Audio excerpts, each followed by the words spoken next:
लालची किसान। ये कहानी दक्षिण भारत की लोक कथाओं से ली गई है और इसके मूल लेखक थे मिसेस हावर्ड किंग्सकाउट और पंडित नटेशा शास्त्री। एक गांव में एक किसान अपनी पत्नी के साथ रहता था। वो अपने घर के पीछे एक छोटी सी जगह में साग सब्जियां उगाता था। उसकी पत्नी हर शाम वहां से सब्जियां काटकर इकट्ठा करती, जिन्हें किसान सुबह गांव के बाजार में बेचा करता था। जो भी पैसे इकट्ठे होते उससे उनका गुजारा चलता। वहीं उस गांव में एक माता का मंदिर था, जिसके किनारे एक तालाब और एक आम का पेड़ था। उस तालाब की मछलियां और पेड़ के आम भगवान को चढ़ाए जाते थे, इसलिए गांव वालों का उस तालाब से मछलियां पकड़ना या आम तोड़ना सख्त मना था।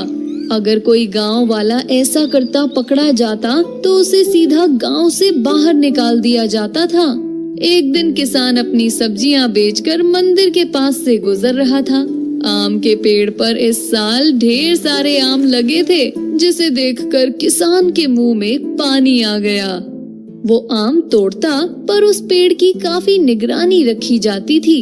पर जब किसान ने इधर उधर देखा तो उसे वहाँ कोई नहीं दिखा। तब उसने जल्दी से आम तोड़ा और बहुत चतुराई से तालाब में उस आम को धोने के लिए उतर गया। जैसे ही वो पानी में गया, उसकी नजर ढेर सारी मछलियों पर पड़ी। उसने आओ देखा न ताओ और तालाब में एक हाथ मारकर आधा दर्जन मछलियां निकाल ली, फिर अपनी टोकरी में आम के साथ छिपा ली।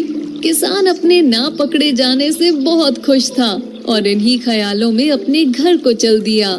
घर पहुंचकर उसने अपनी पत्नी को मछलियां दिखाई और कहा, आज इनको अच्छे से पकाना, मैं तब तक खेत में फसलों को पानी देकर आता हूँ।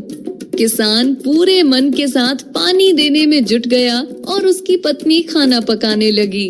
कुछ देर बाद अपना काम खत्म करके किसान घर वापस आया। पत्नी ने खाना परोसा।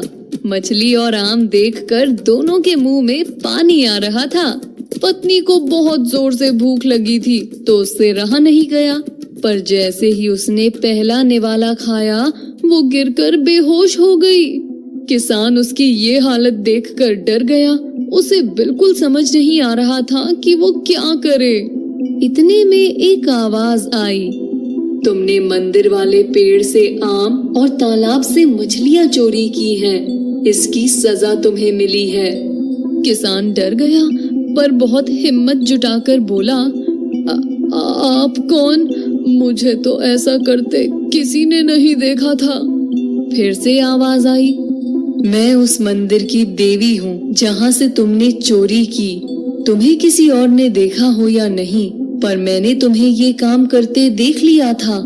किसान को अपनी गलती का एहसास हुआ और उसने कहा, माता, मुझसे बहुत बड़ी गलती हो गई, मुझे माफ कर दीजिए। मेरी पत्नी को ठीक कर दीजिए, मैं फिर कभी ऐसी गलती नहीं करूँगा। माता ने कहा, जिन बर्तनों में आज का खाना बनाया गया है, उन्हें जाकर तालाब में डाल दो।